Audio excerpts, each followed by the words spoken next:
এলাকায় কয়টা নতুন নতুন হাজি আইছে, রাস্তাঘাটে চলার কায়দা নেই। কি হয়েছে রাজা, বক দিছিস কেন? আর কইস নে, রাস্তাতে আসার কায়দা নেই। এলাকায় কয়টা নতুন হাজি আইছে, শুধু জ্ঞান দেই। কি দিয়ে কি হয়েছে, কার বিষয় না কি করছিস? কিডা আসে? আমি রাস্তাতে আসছিলাম, আমার ধরে জ্ঞান দিচ্ছে 5 ওয়াক্ত নামাজ পড়তে হবে, মসজিদের উন্নয়ন করতে হবে, দান করতে হবে, করতে হবে, এইসব জ্ঞান দিচ্ছে। কয়দিন পর তাকে আর খুঁজে পাওয়া যাবে না। ভাই বিষয়টা আসলে সে আমাদের ভালোর জন্যই বলেছে, এইগুলো নিয়ে আমাদের বাজে মন্তব্য করলে হবে না। এখন বিষয়টা হচ্ছে সে আমাদের ভালো মন্তব্য দিয়েছে, এখন আমাদের ওই কায়দায় চলতে হবে।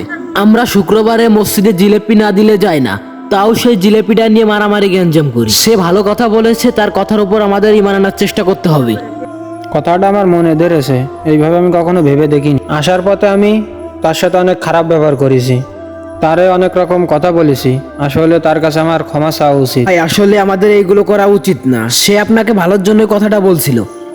এখন আপনার উচিত, আপনার যখন হেদায়েত হয়েছে, এখন তার কাছে ক্ষমা চাওয়া উচিত। আসসালামু আলাইকুম। ওয়ালাইকুম আসসালাম। ভাই বসেন।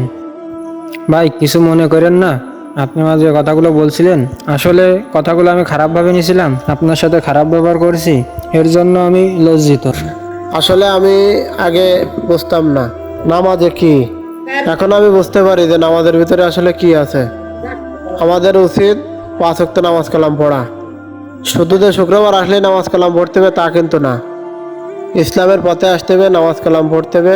আমি যেমন নামাজ কালাম পড়তেছি, আরেকজনকেও বলতে হবে চলেন ভাই নামাজ কালাম পড়ে আসি। আমরা সারা জীবন এই দুনিয়াতে বেঁচে থাকবো না। এই যে আপনার সাথে কথা বলতেছি, এখান থেকে ওইকে পর্যন্ত যেতে পারবো কি না আমরা কিন্তু কেউ বলতে পারি না। আমরা এই দুনিয়াতে চিরস্থায়ী কেউই না। আমাদের সবারই এই দুনিয়ার মায়া ত্যাগ করে ওপারে চলে যেতে হবে। তাই সকলেরই উচিত ইসলামের পথে আসা এবং 5 ওয়াক্ত নামাজ কালাম পড়া। আমি যেমন আপনাকে দাওয়াত দিচ্ছি, আপনি আরেকজনকে দাওয়াত দিবেন। আস্তে আস্তে এভাবে দাওয়াত দিলে সবাই নামাজের দিকে এগিয়ে আসবে। আমি বুঝতে পারিছি আপনার কথাগুলো, এবং মানুষের দাওয়াত দিতে হবে, 5 ওয়াক্ত নামাজ কালাম পড়তে হবে। আপনি এই যে বুঝতে পারছেন, এতে আমার খুব ভালো লাগা কাজ করতেছে। কারণ আমি আপনাকে যেভাবে দাওয়াত দিচ্ছি, আপনিও আরেকজনকে দাওয়াত দেবেন, এভাবেই কিন্তু ইসলাম প্রচার হবে। আমাদের সকলেরই উচিত ইসলামকে আঁকড়ে ধরা, ইসলাম নিয়ে বেঁচে থাকা। ভাই আমি বুঝতে পারি নাই, আমাদের মতন মানুষের জন্যই আপনাদের বদনাম হয়। আমরা তো নিজেও নামাজ পড়ি না এবং অন্যকেও পড়তে দিই না। কেউ নামাজ পড়লে আমরা বিভিন্ন রকমের কথা বলি, আসলে এগুলো বলা ঠিক না। আপনি যে বুঝতে পারছেন, এতেই আমার সার্থকতা। আসুন আমরা নিজে নামাজ পড়ি এবং অন্যকে নামাজের জন্য দাওয়াত দিই।